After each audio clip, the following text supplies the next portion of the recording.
Good evening, and welcome back to Dreamward Stories, where quiet stories lead you dreamward. Before we begin, make yourself as comfortable as you can. Let the lights be low. Let the room feel safe. Let your breath move slowly, in and out, without needing to change anything too much. The day has done enough now. You can let it rest. Tonight, you are listening to a peaceful story written for adults who want something atmospheric, gentle, and quietly absorbing, something interesting enough to follow, but soft enough to fall asleep to.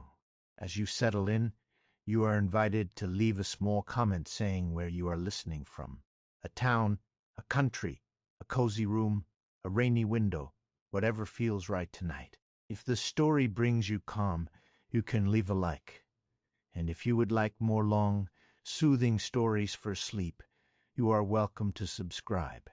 Now, take one more slow breath. Let the outside world fade. And let the story begin. Tonight, the city does not belong to one century. Under the same quiet moon, old tram tracks shine beside future gardens. Candlelit bookshops open onto streets that should not meet, and every clock in the city shows the same evening. You are a gentle time traveler, keeper of lost moments and small tears in time. But when a handless clock begins ticking inside your satchel, you discover that one quiet hour has slipped out of place. Before all the city bells ring together, the hour must be returned. And perhaps, along the way, you may learn that you are not late for the life meant for you. And so, between past and future, our story begins. The first clock begins ticking inside your satchel, just as the city forgets what century it belongs to. You hear it while standing beneath an iron street lamp at the edge of the old tram stop, where rain has recently passed and left every cobblestone shining softly under the moon. And sound is small at first, almost polite. Tick, tick, tick. It does not come from the tram station clock above the platform. That one has been still since you arrived. It does not come from the pocket watch in your waistcoat, because you do not carry one. Ordinary watches behave badly around your work.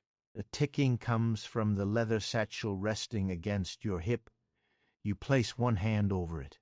Inside, beneath your notebook, silver pencil, folded maps, blue tram ticket, time-worn key, and the little tin of sealing wax you use for repairing small tears in time. Something has woken. The handless clock. It has never ticked before.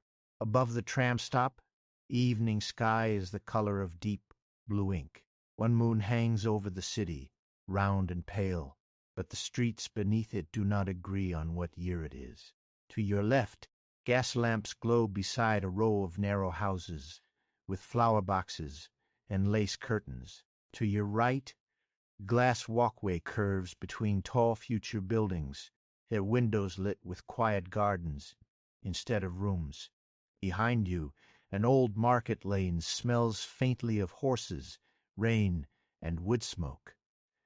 Ahead, beyond the tram tracks, a medieval bridge crosses a narrow river that reflects stars not yet invented. This is the city between centuries. Some call it Allwhen. Some call it the folded city. The clockmakers call it merely the city, with the careful respect people give to places that are difficult to explain and impossible to own. You arrived here 3 months ago, though months are not measured simply in Allwhen. You came with a satchel, a key, a blue ticket, and a quiet responsibility to repair small tears in time, record gentle changes, and make sure lost moments return home. It is not heroic work in the loud sense. You mend missing minutes so a baker remembers when to pull bread from the oven. You return misplaced afternoon to an old woman's garden so her roses bloom in the right season. You seal a crack in a staircase where yesterday has begun slipping into tomorrow. You write down every change in a brown ledger at the time archive, because Even the gentlest magic deserves careful records. Most of the work is small. Most important things are. Tonight, however, all the clocks show the same evening. Everyone. The tram stop clock, though frozen, points to 7. The clock in the bakery window points to 7. The tower clock beyond the square points to 7. The future garden's light clock glows 7 pale circles. Even the sundial on the old stone wall, though moonlight should mean nothing to it, has cast a shadow toward 7. The city has done this only once before in the archive records. No one wrote what happened afterward. Your satchel ticks again.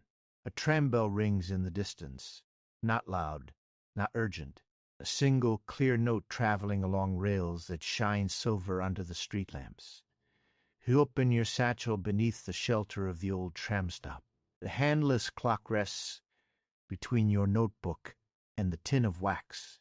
It is round, brass, and no larger than your palm, with a face of cloudy glass.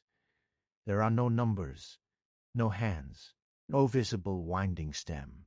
Until this evening, it has been silent enough to seem decorative. Now its glass glows faintly from within. Tick, tick, tick. A soft blue line appears across the clock face, like a thread stretched between two invisible hours. You take out your notebook and pencil. Under the heading for the day, you write. At the 7th evening bell, the handless clock began ticking. You pause, listening to the city. From somewhere across the river, another bell answers the tram. Then another. Not all of them. Not yet. A calm voice speaks behind you. It has begun then. You turn. A clockmaker stands at the edge of the platform with an umbrella folded neatly over one arm. He is tall and narrow, with silver hair brushed back from his forehead and a coat the color of old smoke. A pair of brass spectacles rests low on his nose, though you have never seen him look through them. He says they help him listen. His name is Allwhen, and his shop sits in Clock Square, where every century keeps at least one doorway. He nods towards your satchel. You hear it clearly? Yes, you say. It woke on its own. Good. He considers this. Or at least, not bad. In Allwhen, that counts as reassurance. Another tram bell sounds. Closer now. A warm light appears at the far end of the track, though no tram has used this stop all week. The rails hum gently beneath the platform. Ivo opens his umbrella, though the rain has stopped. You will need the blue ticket, he says. You reach into your satchel and touch the folded square of thick blue paper. It is stamped with a destination you have never found on any map.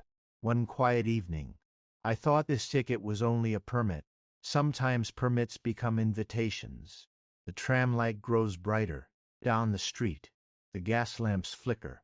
Across the river, the future buildings dim to a softer glow. Far above the rooftops, the moon shines on every century equally. Ivo steps beside you. A misplaced hour has entered the city, he says. If it is not returned before all the bells ring together, the city will settle around it. What happens then? He does not answer quickly. A city like Allwhen teaches patience, even in questions. At best, he says at last, someone keeps an hour that was not meant to be theirs. At worst, someone never receives the hour they needed. The handless clock ticks against your palm. You look down at the glowing line across its glass. Where do I begin? The tram arrives without wool making a sound. It is old and polished, painted dark green with brass rails and warm windows. Its lanterns glow blue at the corners. No driver sits at the front. No passengers wait behind the glass. The doors open. Ivo gives you a small bowl. The clock will know the way before you do. The platform smells of rain, iron, and warm dust from the tram's open doorway. You step inside. The tram is larger inside than it appears from the platform. Rows of wooden seats stretch beneath hanging lamps.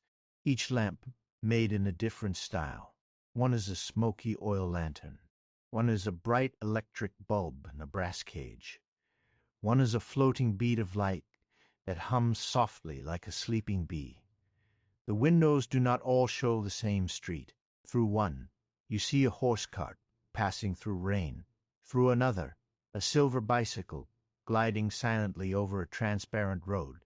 Through a third, a boy in a velvet cap sells paper flowers beneath a sky full of airships.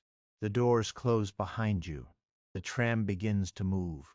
It does not lurch. It simply remembers forward. You sit near the middle and place the handless clock on your knee. Its ticking keeps time with the rails. The blue tram ticket warms in your pocket, then slips free by itself and floats into the air. For a moment, the words on it fade. Then new writing appears. File 80. 4-1 misplaced. R. Please return. B. R. The final B. L. The tram sighs around a corner. Outside, Allwhen opens in gentle layers. The old tram stop falls away behind you. You pass a row of 18th century houses with shuttered windows, then a bright future plaza where trees grow inside glass tubes, then a narrow lane where monks carry baskets of candles toward a chapel that was demolished 5 centuries ago and not yet built 3 centuries before that. The city is not confused by these contradictions. It holds them the way a person might hold several memories at once. Your work has always been to help those memories keep their proper shape. A small tear in time is usually visible only if you know how to look. It appears as a shimmer where a doorway repeats itself, or a puddle reflecting the wrong sky, or a conversation heard before anyone speaks. You mend it by finding what belongs there. A lost sound, an unfinished letter, a missing footstep, a promise made at the wrong minute. Tonight feels different. The city itself seems to be waiting. The tram slows beside a corner where a lamplit alley crosses the track. An old woman stands beneath a striped awning, holding a paper bag close to her chest. She wears a dark dress, buttoned boots, and a small hat pinned with a violet ribbon, rain beads on her shawl. When the tram doors open, she steps inside as if she has been expected. "Good evening," she says. "Good evening." She sits across from you and places the paper bag on her lap. The smell of warm almonds drifts from it. The handless clock ticks faster. The old woman looks at it with recognition. "Ah," she says. "So it was not only the church bells. You heard them? I heard one bell from yesterday and another from the day before my wedding." She smiles a little. Both sounded younger than I remembered. The tram begins moving again. You study her kindly, without staring. Time travelers learn that people often know more than they think they do, especially in Allwhen. "May I ask your name?" "Leonore Vale," she says. "Oh, this evening I seem to be older than I was when I left my kitchen, and younger than I am when I return to it. That happens here sometimes, so I gathered." She opens the paper bag and offers you an almond. "You repair such things." "When I can." She nods toward the handless clock. "Then perhaps you are looking for the same hour everyone else has misplaced." The tram's lamps sway gently. You take out your notebook. "What do you know about it?" Eleanor looks through the window. The city outside has become a narrow street lit by candles in upper windows. Somewhere nearby, a violin plays a slow tune. "I know what it feels like when an hour is missing," she says. "I lost many of them by giving them away." You do not interrupt. "I was always early for work, late for rest, early for duties, late for joy. I thought if I hurried properly, life would eventually make room for me." She folds the top of the almond bag with careful fingers. "It did, sometimes, but I was usually too tired to enter." The handless clock glows faintly. On its face, the blue line bends toward the window. The tram slows.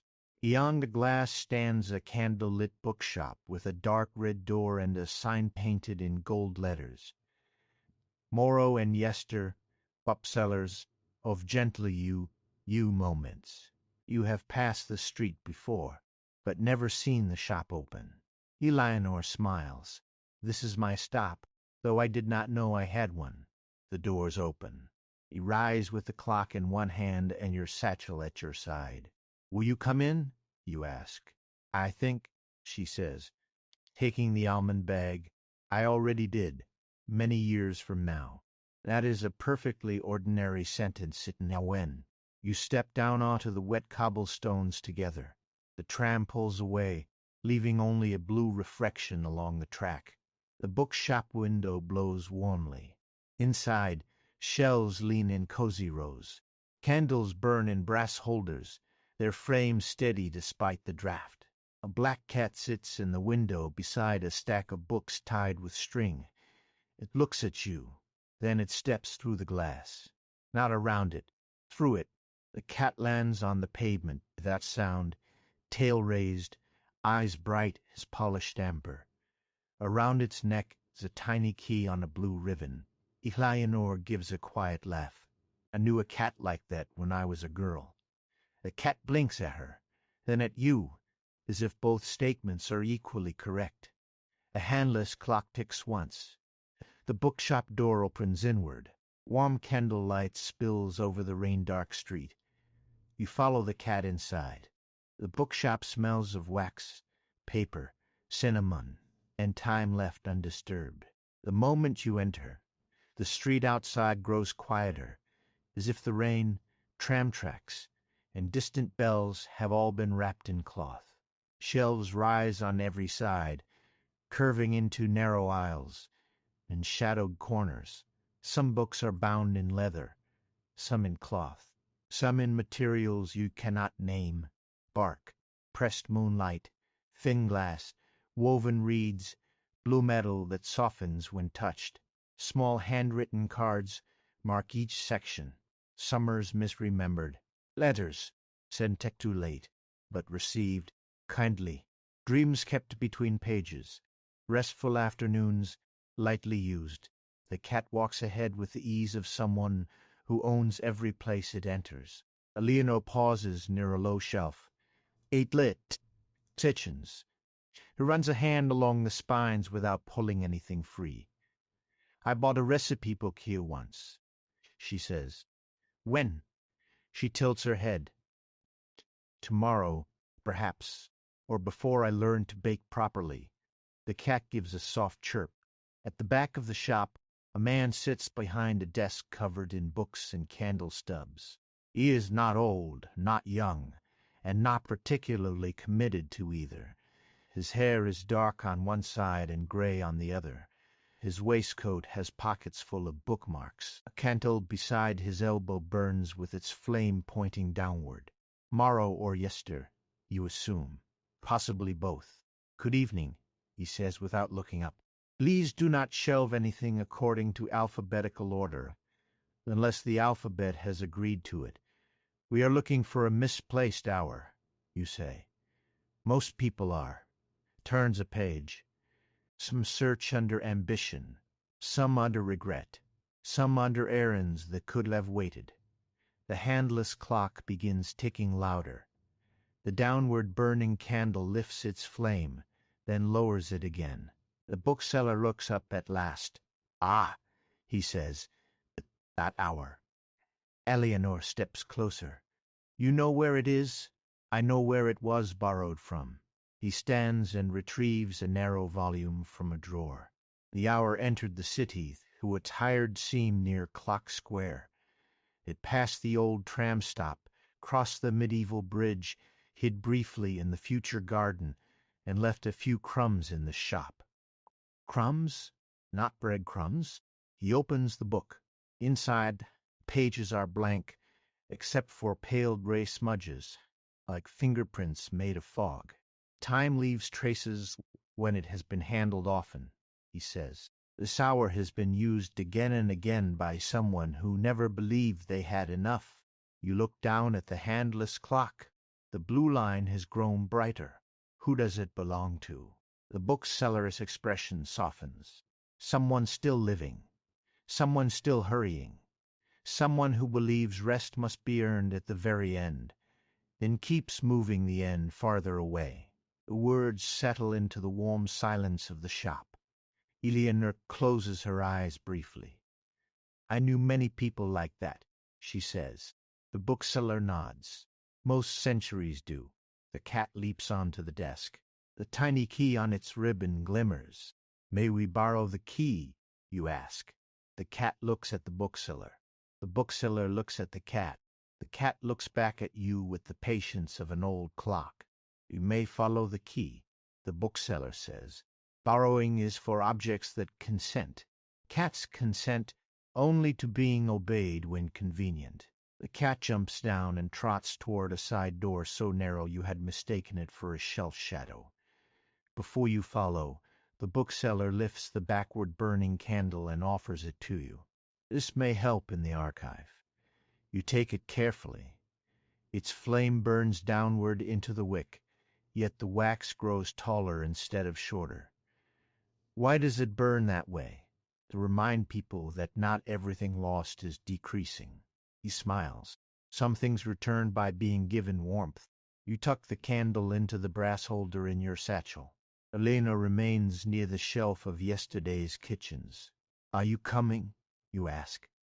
She studies a book bound in faded blue cloth. I think I am meant to remember something here.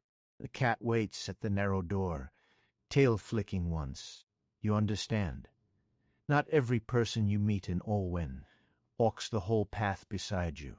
Some arrive only long enough to hand you a sentence, a question, or the smell of warm almonds. Eleanor opens the blue book. Candlelight touches her face. Thank you, she says, though you are not sure whether she is speaking to you, the shop, or some older version of herself. You step through the narrow door after the cat. The passage beyond is barely wide enough for your shoulders. It curves between shelves, then behind them, then somehow beneath them. The walls are lined with torn calendar pages, from centuries that have not agreed to remain in order. As you walk, the handless clock ticks steadily inside your palm. The cat's key glows blue. At the end of the passage is a round window. Through it you see not a street, but a garden made of glass. Tall crystal trees grow under a silver sky. Flowers open in transparent bowls. Water moves through channels suspended in the air. People in soft pale coats walk slowly along glowing paths, their faces lit by plants that remember sunlight. The future glass garden. The cat steps onto the window ledge and passes through. You follow, because in Allwhen, some windows are more reliable than doors. The future glass garden receives you with the scent of rain that has never touched soil. Your feet come down on a transparent path suspended over dark earth, where roots glow faintly beneath the surface. Above you, curved panes of glass gather moonlight and scatter it into gentle threads. Trees rise in elegant spirals, their trunks clear as ice, their leaves thin and luminous. Some leaves hold tiny moving pictures, a sunrise, a birthday candle, a train departing, a hand opening a letter, an empty chair beside a window, a child asleep with one shoe still on.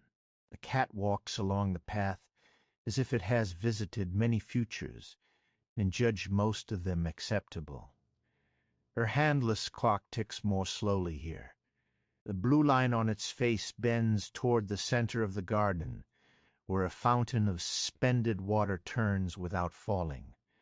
Droplets hang in the air like beads on invisible strings. Within each droplet, a different sky appears. A child stands beneath the fountain. She is perhaps 9 or 10, wearing a soft gray coat with silver buttons.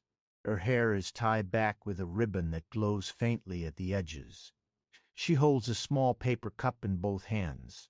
Inside the cup is a sprout no taller than her thumb. She looks up when she sees you. You came from the tram, she says. I did. It was late. In the city. That depends.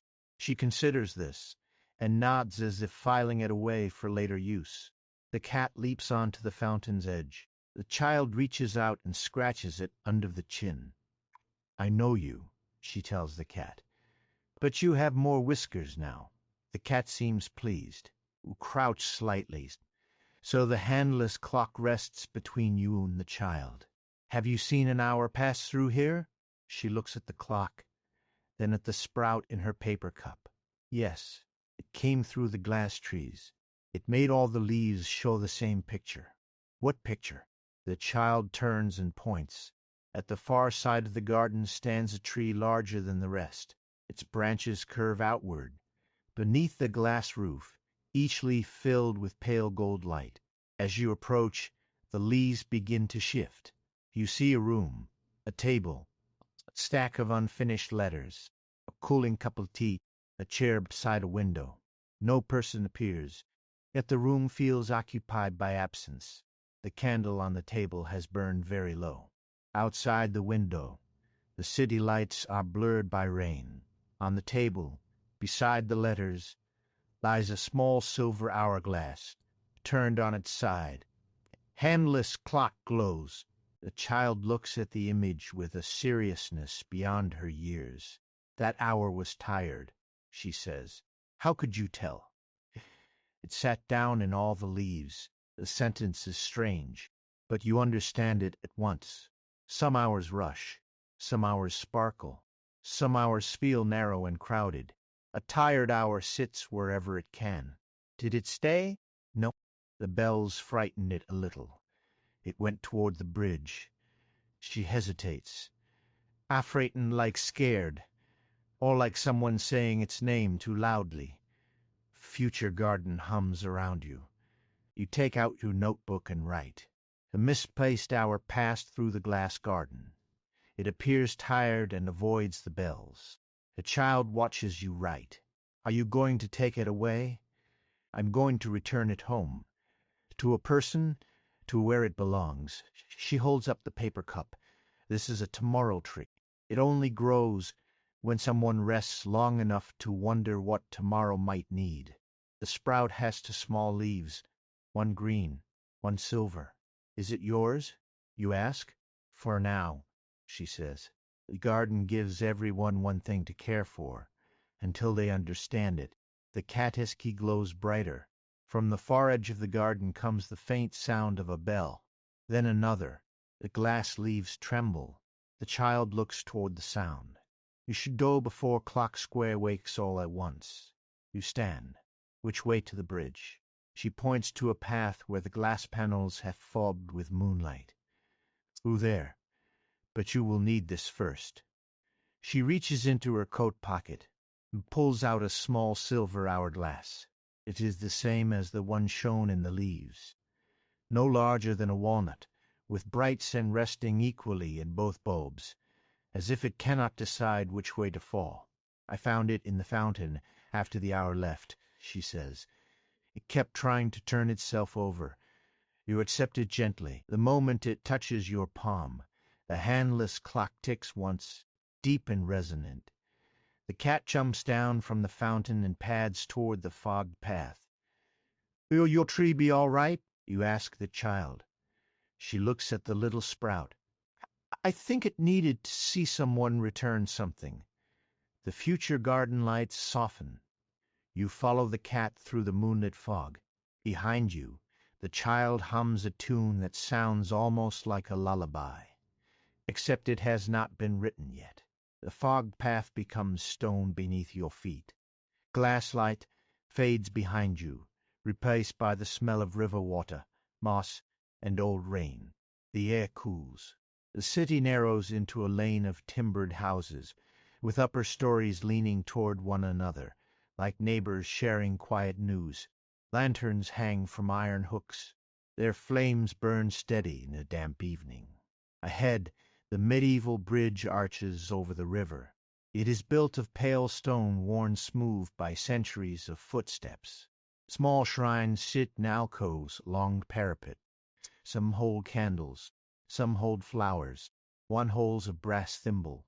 a blue feather, and the note folded so many times it has become soft as cloth. The cat walks to the middle of the bridge and sits beside the central arch. The tiny key around its neck no longer glows blue. It glows gold. Look down at the river. The water below does not run in one direction. Along the left bank, it flows past the bridge toward yesterday. Along the right, it flows toward tomorrow. Beneath the arch, where the moonlight touches both currents, the river gathers into a still silver pool. The handless clock ticks.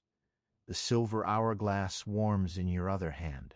On the far side of the bridge, a man waits beside a cart stacked with covered baskets. He wears the plain wool cloak of another century and holds a lantern with a horn window. His face is kind and lined with patience, the kind earned by wading through many weather changes. You recognize him from the archive records, though you have never met him awake. Thomas Bell, keeper of the bridge toll in the 14th century, known for letting travelers cross free if they carried bread, medicine, or sorrow. Evening, he says. Good evening. He nods at the cat. That one owes me 3 crossings and a fish. The cat closes its eyes, unconcerned. You step closer to the center of the bridge. Did an hour come this way? Thomas leans both hands on the cart. Aye, came limping, if an hour can limp. Pause there where you stand, looking at the water, as if it had forgotten its own reflection. Which way did it go?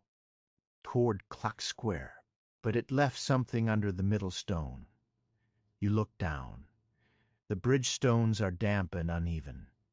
At the center, one stone bears a carving of a circle without hands. You kneel and place the time-worn key from your satchel into the shallow muck. The key turns by itself. A narrow compartment opens in the stone. Inside lies a slip of paper, a dried lavender sprig, and a small brass clock hand. You lift the clock hand carefully. It is warm. The handless clock in your palm glows brighter, but the brass hand is not attached to it. Instead, the clock face clouds with an image. Personess hands, only hands, writing letters late into the night, kneading bread before dawn, sorting papers, folding laundry, carrying bags, mending a hem, tapping nervously beside a cold cup of tea, turning pages without reading them, reaching for a clock, then pulling away, always doing, never resting. The image fades. The bridge is quiet, except for the river. Thomas removes his cap. Ah, he says softly, that kind of hour. You place the brass clock hand beside the silver hourglass and write in your notebook. Hour belongs to a life crowded with unfinished duties. Evidence, restless hands, unread pages, cold tea, late letters. A bell rings from somewhere ahead, then another from behind. The city answers itself across centuries. Thomas looks toward the rooftops. You will want to move along before all the bells find the same breath. You return the time-worn key to your satchel. What will happen to the bridge? It will remain a bridge, he says. That is what it is best at. The cat rises and stretches. Before you leave, Thomas reaches into one basket and takes out a small round loaf wrapped in cloth. For the road, he says. I have no money from your century. I did not ask for money. He places the loaf in your hands. It is still warm. Some crossings are paid by returning kinder than you arrived. The bread smells of grain, smoke, and hearths long gone. You thank him. He nods once. The cat leads you down from the bridge into a street that slopes toward the oldest part of Allwhen. The buildings here change with every few steps. A stone house becomes brick, then plaster, then smooth white material that seems poured from moonlight. A wooden sign becomes neon, then paint, then carved oak again. Yet all the windows glow with the same evening warmth. The handless clock ticks louder. The brass hand rests beside it, pointing nowhere. At the end of the street, Beyond a line of plane trees and a fountain that has not yet been invented, Clock Square opens under the moon. You have worked there many times, but tonight it looks different. Every tower, shop front, archway, and balcony holds a clock, hundreds of them. Sundials, water clocks, lantern clocks, station clocks, tower clocks, pocket watches enlarged into windows, digital displays made of white light, sand glass columns, moonshadow circles, mechanical birds with ticking chests. Everyone shows 7, and every bell is waiting. Clock Square holds its breath. The square is wide and paved with stones from every century. Some are rough and mossed at the edges. Some are smooth marble. Some are dark glass that reflects the sky with impossible clarity. At the center stands the clock tower, though it is not always a tower. On some days it resembles a chapel spire. On others, a train station dome, a brass observatory, or a simple village clock under a tiled roof. Tonight it is all of them. Its base is old stone. Its middle is iron and glass. Its upper levels rise in carved wood, bright metal, and transparent crystal, each century layered without crowding the next. Near the top, where the moonlight gathers, round clock face waits without hands. Your satchel ticks against your side. The clockmaker's shop stands on the north side of the square, beneath a sign shaped like a crescent gear. Warm light spills from its windows. Inside, you can see Allwhen moving slowly among clocks that hang from walls, shelves, ladders, and ceiling beams. He does not look hurried, though all around the square bells begin to stir. The cat leads you to the shop door. A small notice is pinned to it. Open until the last possible moment. Inside, the shop is a forest of ticking things. Clocks line every wall. Some breathe. Some drip light. Some hold tiny clouds behind glass. Some show dates instead of hours. One has no face at all, only the sound of waves. Another is full of sleeping moths whose wings move once every minute. The air smells of oil, cedar wood, old brass, and tea. Ivo stands at a workbench beneath a lamp shaped like a moon. You found the hour's traces, he says. You place the objects on the bench: the handless clock, the silver hourglass, the brass hand, the blue tram ticket, and the backward burning candle. Ivo studies them without touching. Good, he says. The hour is tired enough to be returned. Tired enough? A restless hour resists. A tired hour only needs permission. You think of Eleanor's words in the tram: early for duties, late for joy. You think of the child's tomorrow tree. You think of the hands in the clock face, always doing, never resting. Who does it belong to? You ask. Ivo lifts a small screwdriver and turns it between his fingers. The city rarely gives a name too early. Names can make us rush toward answers we have not understood. He looks through the window toward the tower. But the hour has crossed yesterday, tomorrow, memory, work, and rest. That narrows the matter. To someone in Allwhen, to someone who moves through many times, without believing they are allowed to arrive. A soft silence follows. In the shop window, your reflection stands among the clocks.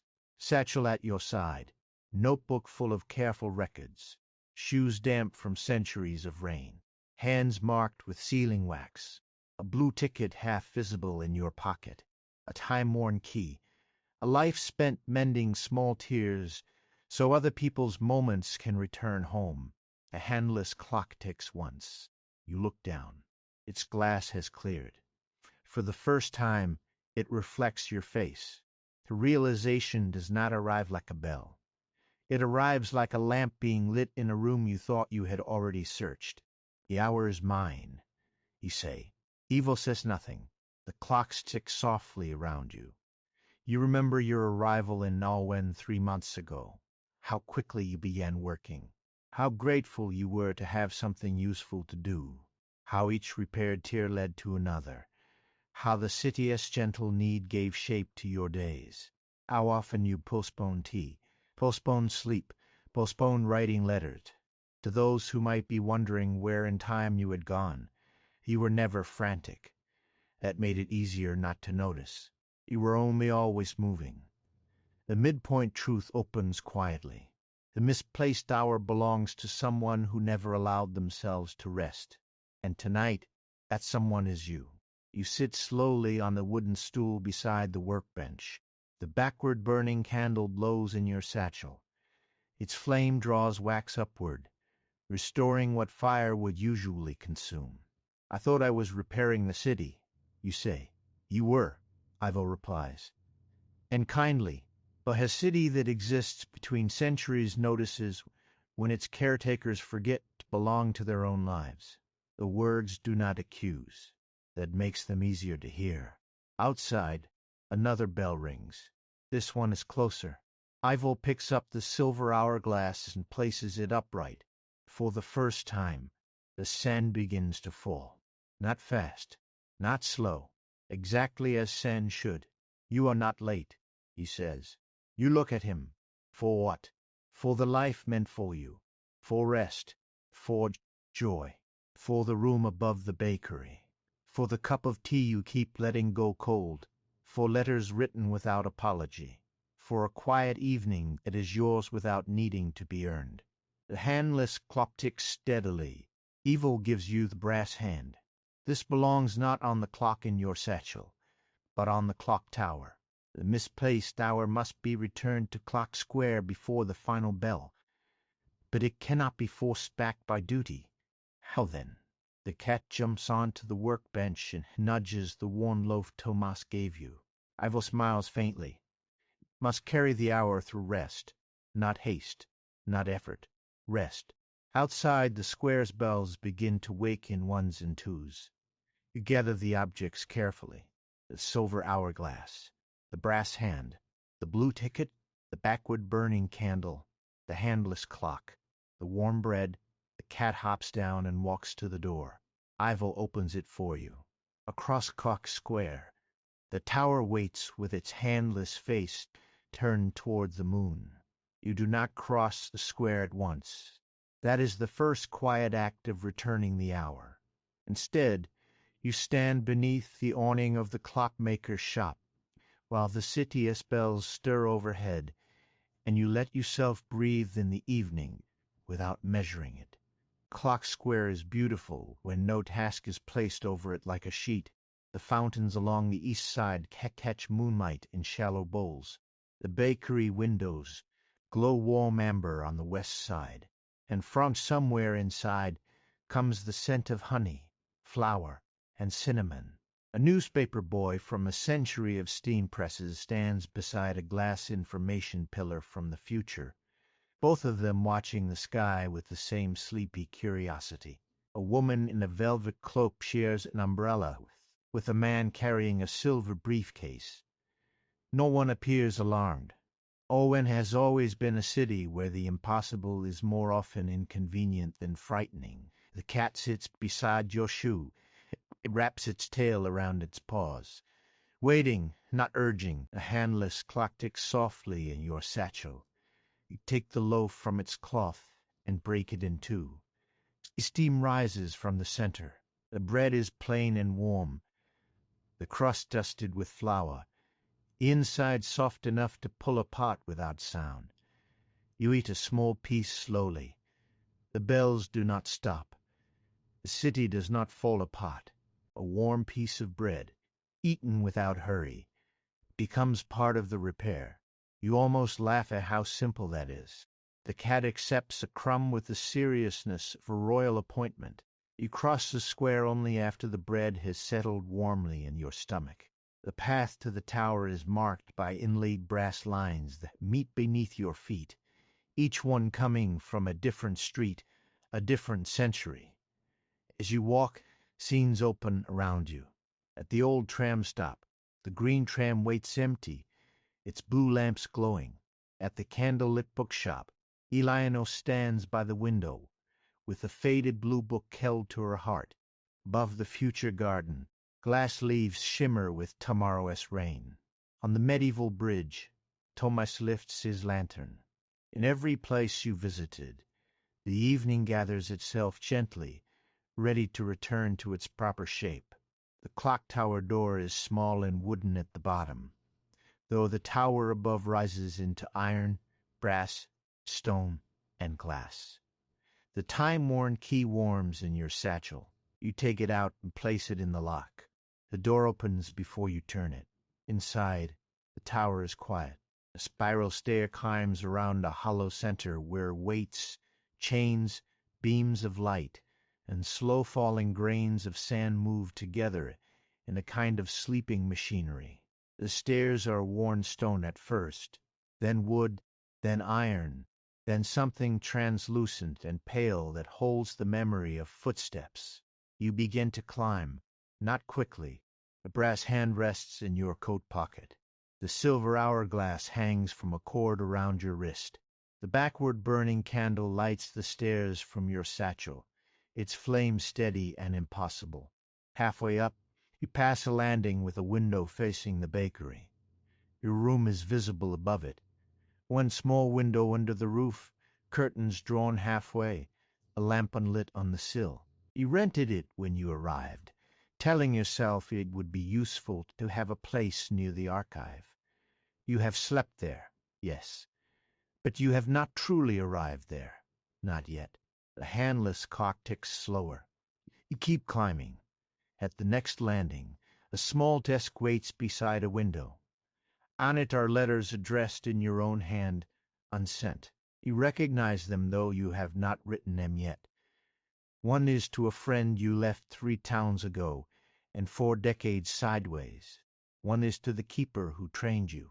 One is to yourself, though the envelope gives no year. You touch the top letter. It is warm. Not now, city seems to say, but soon. You climb higher. Near the top of the tower, the stairs open into the clock chamber. It is round and wide, with windows facing every direction of Allwhen. City lies below in a circle of moonlight and lamps. Streets from different centuries meet and part. Chimneys smoke side silver towers. A horse drinks from a fountain near a silent tram. The future garden glows softly in the distance. The medieval bridge crosses its 2-way river. The bookshop's red door shines like an ember. Above you hangs the great clock face. It is made of clear glass, and beyond it the moon fills the empty circle where hands should be. The bells are all around the chamber. Large bronze bells, small glass bells, iron bells, silver bells. Bells shaped like shells, bowls, flowers, and stars. Each quivers slightly, waiting for the last note that will join them. You step to the center. The cat appears at the window ledge, though you did not hear it climb. Of course. You place the objects on the floor in a careful circle.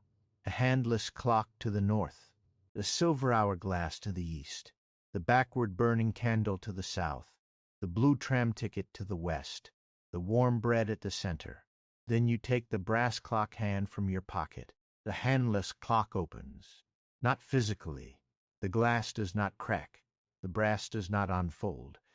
But something inside it widens, and the ticking becomes a sound large enough to fill the chamber. You see the misplaced hour. It appears as a soft golden light, curled inside the clock like a sleeping creature. Not trapped, only waiting to be welcomed. You kneel beside the circle of objects, and do the most difficult part of the work. Nothing, no sealing wax, no calculations, no careful stitching of torn minutes, no notes written in urgent shorthand, no reaching for the hour before it is ready. You rest your hands on your knees and let the chamber hold you. The bells tremble softly overhead. Moonlight lies across the floor. Far below, Clock Square waits, with its hundreds of silent faces. The cat settles near the warm bread and closes its eyes. the silver hourglass, lets its bright sand fall, grain by grain. The backward burning candle slowly grows taller. The golden hour inside the handless clock uncurls. In its light, you see not grand moments, but small ones you have missed or postponed. Tea beside the bakery window while rain draws lines down the glass. A letter written slowly, with space between thoughts. A walk through the city without checking 4 tiers in time. Fresh bread eaten while still warm. Sitting on the medieval bridge only to listen to the river. Watching the future garden lights turn from blue to silver. Sleeping before exhaustion makes sleep into surrender. The hour shows you a life not different from yours, only entered more gently. You are not late for it. You are not late. The words move through the clock chamber as if the city itself has thought them. Not loudly, not as an announcement, as a truth placed beside you like a folded blanket. The brass hand in your palm warms. You stand. The golden hour rises from the handless clock and floats toward the great clock face. It pauses halfway, trembling. Outside the tower, bells begin ringing one by one. The tram bell, the bridge bell, the bookshop doorbell, the future garden's glass chime, the bakery's small kitchen bell, the archive bell. Each note enters the chamber and circles without yet becoming final. You approach the great clock face. There is a small opening at its center, shaped not like a gear, but like a keyhole. The brass hand fits there, though it is only one hand and the clock needs to. You look back at the objects on the floor. The silver hourglass finishes falling. The backward candleless flame glows blue. The handless clock ticks once, then becomes still. The blue tram ticket lifts into the air, folds itself into a long narrow shape, and turns silver along one edge. A second clock hand. You smile. Allwhen has always enjoyed practical surprises. You place the brass hand on the clock face. Then the blue ticket hand. The golden hour moves into the space between them. For one breath, nothing happens. Then the hands turn together to 7. Not the beginning of 7. Not the end. The exact center of one quiet evening. All the bells ring. The sound is immense, but not harsh. It moves through the tower like warm rain through leaves, through the square, through the streets, through the old tram stop and candlelit bookshop, through the glass garden and medieval bridge, through the time archive, through every room where someone has forgotten to stop moving. The golden hour opens. It flows through the clock face, down the tower, across the square, into the city's many centuries. At the bookshop, Eleanor closes her blue book and remembers the taste of tea she once drank while doing nothing useful at all. At the future garden, the child's tomorrow tree unfolds a third leaf. At the bridge, Thomas sits on the parapet and shares bread with the river birds. At the tram stop, the green tram dims its blue lamps and rests on the track. And in the room above the bakery, a lamp lights by itself. Your room, waiting. The clock tower settles. One by one, the city's clocks resume their proper differences. Some show evening, some morning, some a date not invented, some a day long past. The sundial lets go of its moon shadow. The future garden's 7 circles become stars. The tram station clock begins ticking normally for the first time in weeks. Each century settles softly back into its own place, not separated harshly, only given its own breath again. The cat stands and stretches. The key around its neck is no longer blue or gold. It is ordinary brass. Ivo's voice comes from the stairwell below. Well done. You turn. He stands at the entrance to the chamber, one hand resting on the rail. I did very little, you say. His smile is gentle. That is often the repair people resist most. The great clock face above you glows once, then becomes clear. The brass hand remains. The blue tram ticket hand remains. Neither seems out of place. What about the handless clock? You look down. The small clock rests open in the circle of objects, quiet and dim. On its glass, faint words appear. Returned. Not lost. Ivo picks up the clock and places it in your satchel. Keep it, he says. It may not tick again for a long while. And if it does, listen sooner. The bells fall silent. For the first time that evening, city is not waiting for you to fix anything. You descend the tower slowly. The stairs unwind beneath your feet, carrying you back through glass, iron, wood, and stone. The candle in your satchel still burns backward, though its flame is smaller now, as if the work has given it enough. The silver hourglass rests still. The handless clock is silent. The blue tram ticket is gone from your pocket, but you do not feel its absence as a loss. Some tickets are meant to become part of the journey. At the landing with the desk, the letters remain. This time, you do not pass them by as if they are another task waiting with folded arms. You gather them carefully and place them in your satchel. Soon, the whir is not heavy. At the lower landing, you pause by the window facing the bakery. The lamp in your small room still glows. Below it, the bakery windows are fogged from warmth. Someone has drawn a crescent moon in the steam on the glass. When you reach the square, Ivo remains at the shop door. Clock Square has become ordinary again, which in Allwhen means quietly impossible rather than openly so. People drift through it beneath umbrellas and lanterns. A tram passes at the far side, carrying passengers whose clothing belongs to 4 different centuries. The future information pillar displays tomorrow's weather beside yesterday's poem. A small brass bird flies from one clock to another, and falls asleep on the minute hand. Will the city need repairs tomorrow? You ask. Certainly. You laugh softly. Ivo adjusts his spectacles. But not all repairs require you to arrive full sunrise. The cat walks between you and presses its head briefly against your shin. Does it have a name? You ask. Many, Ivo says. It answers to none of them, unless food is involved. The cat looks pleased with this arrangement. Across the square, the old woman from yesterday steps out of the bookshop. Eleanor carries the faded blue book and the paper bag of almonds. She sees you and lifts one hand in farewell. You lift yours in return. From the street leading to the future garden, the child appears briefly beneath a glass awning. She holds her paper cup against her chest. The sprout inside now glows faintly. She waves, then turns and disappears into silver light. On the bridge road, Thomas's lantern swings once in the distance. The city is full of quiet departures. None of them feel lonely. You turn toward the bakery. The walk is short, but you have rarely taken it without reading cracks in walls, checking reflections in puddles, or listening for minutes gone astray. Tonight, you notice other things.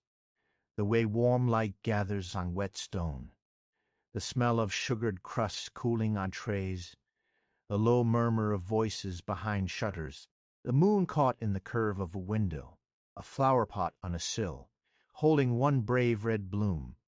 When you reach the bakery door, the baker is closing the lower shop.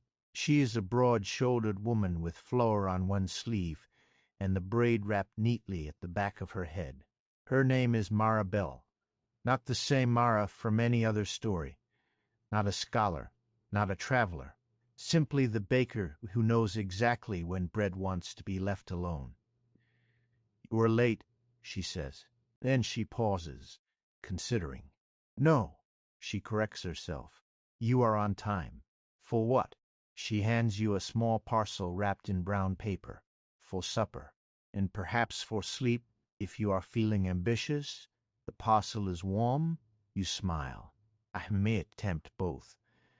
Brave work. She locks the bakery door and points upstairs. I left tea by your room. It may still be hot. It may be yesterday's tea, but in this building it usually improves the flavor. You thank her and climb the narrow stair beside the bakery. The staircase smells of cinnamon, yeast, and old wood. It curves once, then twice, passing a tiny window that looks out over a roofline belonging to the previous century. At the top it is your door, small, blue, with a brass number 7. The time-worn key opens it easily. Your room above the bakery is not grand. That is part of its kindness. A narrow bed stands beneath the slanted ceiling. A round rug lies on the wooden floor.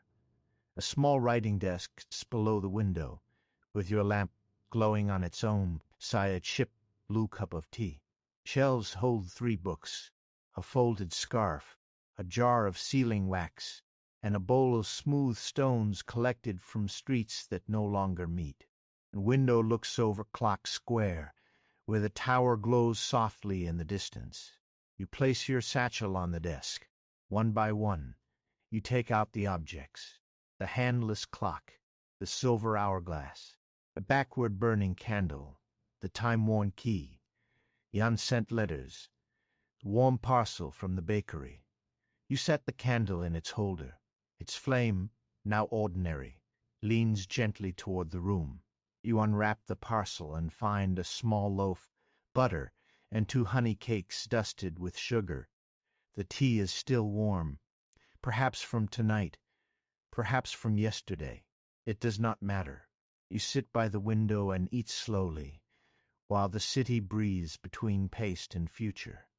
The room grows quieter as the evening deepens. Below you, the bakery settles into its nighttime sounds. A cooling oven, a shifting floorboard, the soft clink of pans being stacked for morning. Beyond the window, Clock Square dims lamp by lamp. The great clock tower keeps time again, but gently, as if it has learned something too. You open your notebook to a clean page. For once, you do not begin with the repair. You begin with the hour. One quiet evening returned to Clock Square. Then after a pause you add, also returned to me.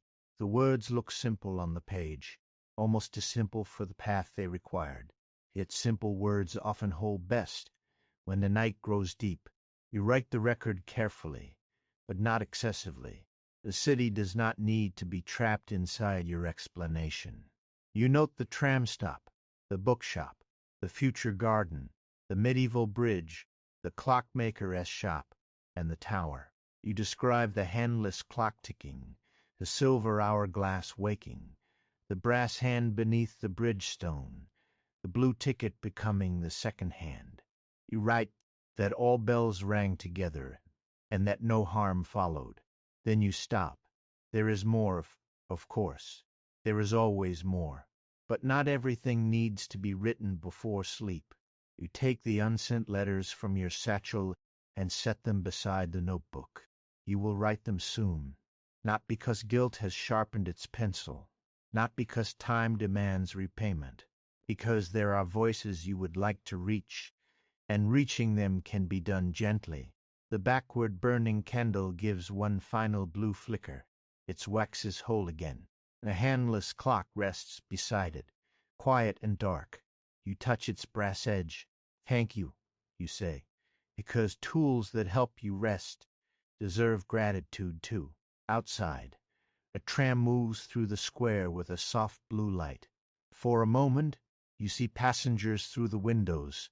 Eleanor with her blue book, Tomas with his lantern, the child with the tomorrow tree, Ivo standing in the aisle holding a teacup, and the cat asleep across 2 seats, as if it has purchased both. Then the tram passes behind a row of chimneys, and becomes only a reflection on wet stone. You close your notebook. The city continues, without asking anything more of you tonight. That is the wonder of it. Allwhen does not vanish when you stop watching. The future garden keeps its glass leaves. The medieval bridge keeps its 2-way river. The candlelit bookshop keeps its shelves of gently used moments. The old tram stop waits beneath its iron lamp. The time archive sleeps with its ledgers closed. Clock Square holds its many faces beneath the moon. Each century has settled softly back into its own place, and you are here, in the small rented room above the bakery, with honey on your fingertips, warm tea in your cup, and the quiet knowledge that you have arrived in your own evening at last. You stand and prepare the room for sleep. The cup goes beside the wash basin. The notebook closes on the desk. The silver hourglass returns to the shelf. The time-worn key rests in the little dish by the door. You open the window hand's width to let in the cool night air. The scent of rain and bread rises together from the street. Somewhere, far off, a bell rings once, for an hour that belongs exactly where it is. You change into soft night clothes and fold your coat over the chair. Your satchel hangs on its hook. It looks lighter now. Perhaps it is. Perhaps you are only no longer asking it to carry what a room is meant to hold. The bed waits beneath the slanted ceiling. You draw back the blanket and lie down. The mattress is narrow but comfortable. The pillow smells faintly of lavender. Moonlight rests on the floorboards in a pale square. Through the window, the clock tower rises over the rooftops, no longer layered in every century at once, but simple and calm beneath the stars. Below, the bakery gives one last warm sigh.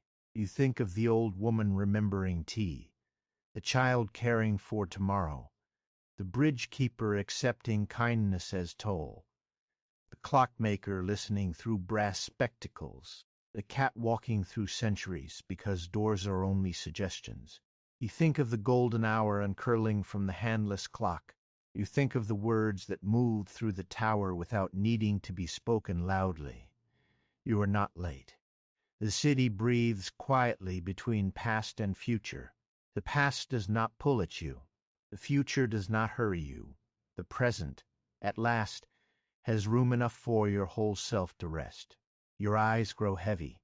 Outside, tram light slips over the ceiling for a moment and fades. A soft wind moves along the rooftops. Somewhere below, a clock ticks with ordinary tenderness. Tick, tick, tick, not a warning, not a summons, only time, keeping you company. The room above the bakery grows warm and still. The candle has gone out. The moon remains. The city folds its centuries gently around the quiet evening, and you let yourself drift toward sleep, not as someone escaping the day, but as someone finally welcomed by it. And while Allwhen rests beneath the same calm moon, you sleep peacefully above the bakery, between what has been and what will be, safely inside the hour that came home.